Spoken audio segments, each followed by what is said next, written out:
3D Mario has always been Mario at its best. No sane person plays through an entire 3D Mario game and said, wow, that sucked. One of the things that I love about 3D Mario is that each entry builds upon the last. You got Mario 64, which started it all with amazing movement mechanics. Super Mario Sunshine, which introduces a bit more mechanics and puts in more emphasis on level design.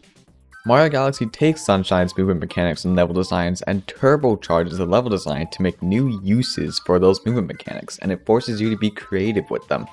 Galaxy 2 was just more of Galaxy 1, but you know what, that's fine. 3D Land takes the movement and places it in a more 2D traditional Mario style with the option to immerse yourself in 3D. 3D World takes the amazing multiplayer of the new Super Mario series and implements it into the 3D environment design. Odyssey says fuck you to 3D Land and 3D World and goes back to adding new and interesting gameplay mechanics and non-linear level design. Bowser's Fury takes the huge open worlds from Odyssey and cranks it to the max while also implementing previous mechanics from 3D World and the plot of Game of Thrones on steroids. So the bar for 3D Mario has constantly been rising and rising with no end in sight. So why does Super Mario 3D All-Stars suck so much?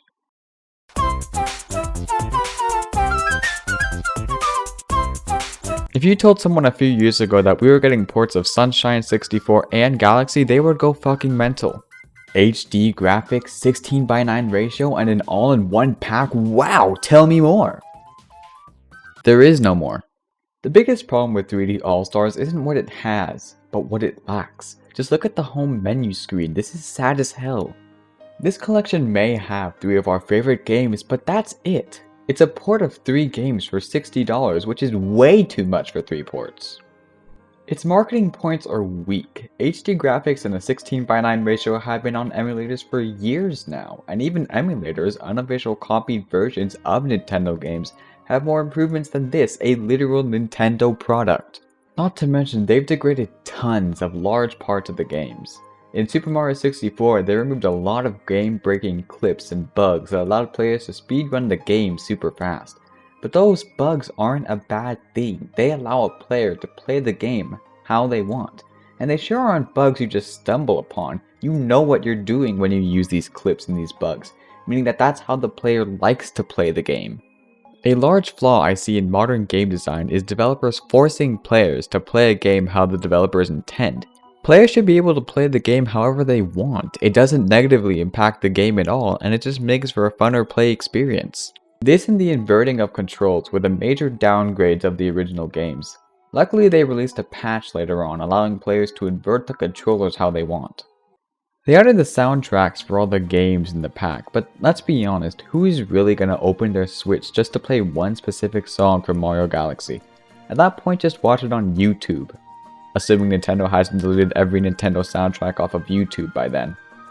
And back to emulators, they provide such a better play experience because of all the graphical improvements from the original games and, you know, not costing $60. There's a ton more I can nitpick about, like Sunshine's cutscenes being all stretched and weird, Galaxy using the touchscreen in handheld mode for the pointer, the need to use the touchscreen of the gyroscope for every menu in Galaxy, but it's as simple as this. This game was low effort, so low effort that they could have put in no effort at all and it would make no difference. They avoided fixing or adjusting the simplest things, and the things they added are just pathetic or ruin the gameplay. They took out the magic of 3D Mario, with the bar being raised every time and things to be excited about and a game to play and love over and over and over again. This game has none of that. I can say that if they want to make this game infinitely better without changing much, add it as a Nintendo Switch Online free game like Tetris 99. It would fit so well there, and it would bring the people who like the game to get Nintendo Switch Online, so really it's a win all around. This one simple change could really turn around this game. I can't recommend this game to anyone simply because of how much of a spit in our face this is.